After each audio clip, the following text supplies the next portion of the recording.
আসসালামু আলাইকুম। অনেক দিন মালয়েশিয়া প্রবাসীদের একটা পানের দাবি ছিল, সেটা হলো কাজে মাল্টিপল ভিসা। তো আলহামদুলিল্লাহ মালয়েশিয়া ইমিগ্রেশন কিন্তু অলরেডি ঘোষণা দিছে যে বাংলাদেশিদের জন্য মাল্টিপল ভিসা দেওয়া হবে।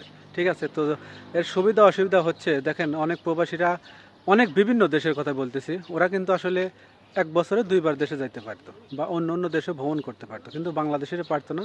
শুধু বছরে একবার যাইতে পারতো বা দুইবার যাওয়া যেত, এটা হলো অন্যভাবে অনেক টাকা পয়সা খরচ করে কিন্তু দুইবার যেতে পারতো। কিন্তু এখন যে মাল্টিপল ভিসাটা, এন্ট্রি ভিসাটা দিছে, এক্ষেত্রে দেখা যাবে কি যে আপনি একবার ঘুরে আসছেন, আসার পরে যদি অসুস্থ হয়েছেন, পরবর্তীতে আবার কিন্তু আপনি দেশে যাইতে পারবেন।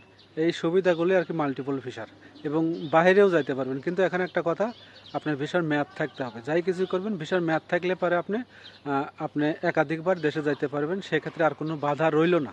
তো ধন্যবাদ ডক্টর ইউনুস স্যারকে এবং কি প্রবাসী মন্ত্রীকে, যে না আসলে সঠিক সময়ে সঠিক তথ্যটা দিছে।